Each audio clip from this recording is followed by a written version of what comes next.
Combining positional and tactical play in chess is something a lot of people struggle with. And that's why I want to give you one simple guideline in this video so that you can manage positions much better where positional and tactical factors come into play at the same time.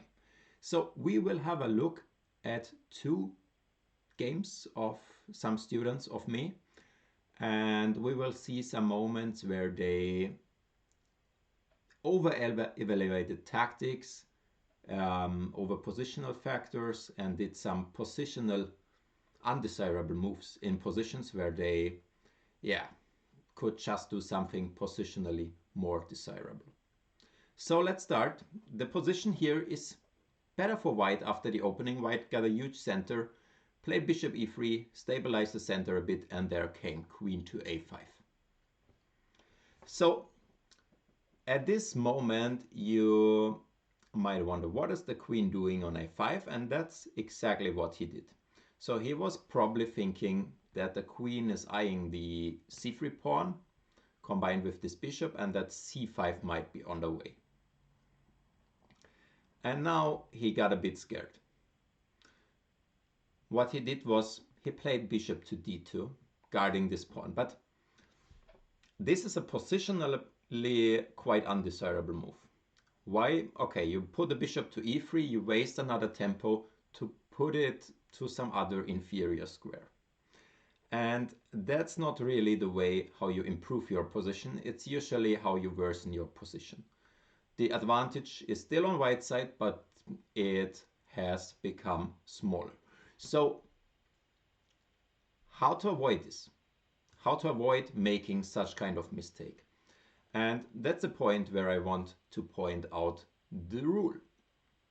So the rule is never make any positionally undesirable move when you're not really forced to do that. And with being forced to do that, I mean you really need to be forced to do such a move. Otherwise, don't do it. Do something else. Do something which is positionally desirable.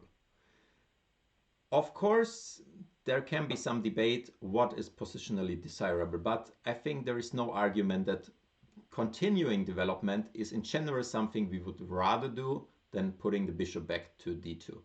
And the only drawback would be if there is some concrete trouble on c3. But when you go down the line after c5, you see you could just castle and black doesn't even have a threat. He can trade in the center, but it doesn't harm us at all. And now instead of having removed the bishop, we got bishop e2 and castle. And by doing this, by playing moves which we actually want to do, our position becomes better and our advantage increases. So remember this, play the move you positionally want to do unless not possible. So bishop e2 would be a good move. Rook c1, bringing the rook to the c file, which might open up, is also quite useful. For example, now c5 could be answered with d5, putting this pawn into the center, which is also nice. And also rook c1 is positionally kind of desirable because it brings one more piece into the game. However, I like bishop e2 most because castling is something we really want to get going, and this works well. In the game, however, after bishop d2, c5 played, and bishop e2, you see this move instead of this move played, and seeing that it's clear that white's advantage could be bigger than this if we play the move we wanted to make. So let me show you one more example, and in this case we start from this position. Also here white is better. White is not only better, white is actually winning. He got a huge center, a pair of bishops. Black is completely cramped on the queen side. But at the same time, it might not be easy, and there might be no concrete wins, and white needs to build up the position. And again, combining tactics and positional play, we want to focus on Make a move you positionally want to make, not a move which is like tactically solving all the issues, but which is very ugly. And that's again what happened in the game. In the game, White was worried about the a4 pawn, okay? But defending with bishop to d1 is really the last thing I would consider. This would be my move if there was nothing else at all. But this is positionally undesirable. The bishop, I think, is worse on d1 than on e2, and we're not building up the position. In fact, after some further mistakes, Black got the d5 square, exchanged the pair of bishops, and the position was not winning anymore for White. It was just clearly better, and White could have done much better than this. So let's go back to the starting position, and if you want to challenge yourself, you can think about it. What is something we actually want to do positionally? And you should really, in the first step, think, what do I want to do? No matter if it works or not, you can figure this out in the second step, but you first need to figure out, what would I like to do? Then you can check, is it actually possible? And very often, those active moves you like to do, they also work tactically, because activity often implies that, yeah, tactical stuff is working out our way. So what do we want to do? When I look at this position, I think there are two things I would like to do. First one is jump into the center, ignore everything. My knight would be excellent there. Might seem impossible, but I'm just asking, what do I want to do? And the other thing I would want to do is push a5.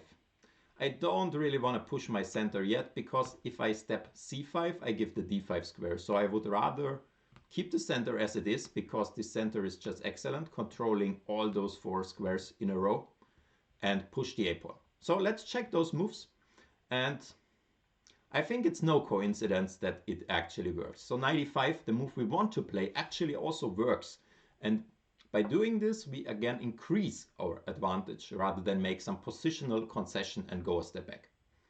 So why does it work? We need to check, can he take on a4 anyway? Well, not with the bishop, because after c5 he drops a piece. Knight is attacked, knight needs to guard the bishop, there is no escape. It becomes a bit more complicated when he takes with the knight, but to me this already looks very, very suspicious, because the bishop is attacked, the knight is attacked, and there are several ideas to maybe win something there, like queen c2, and after just rook a4 or something. But there is an even clearer refutation of all Black is doing here with knight takes c6. Tactics, fork on e7 incoming. He cannot take on c6 because the knight drops, White is a piece up.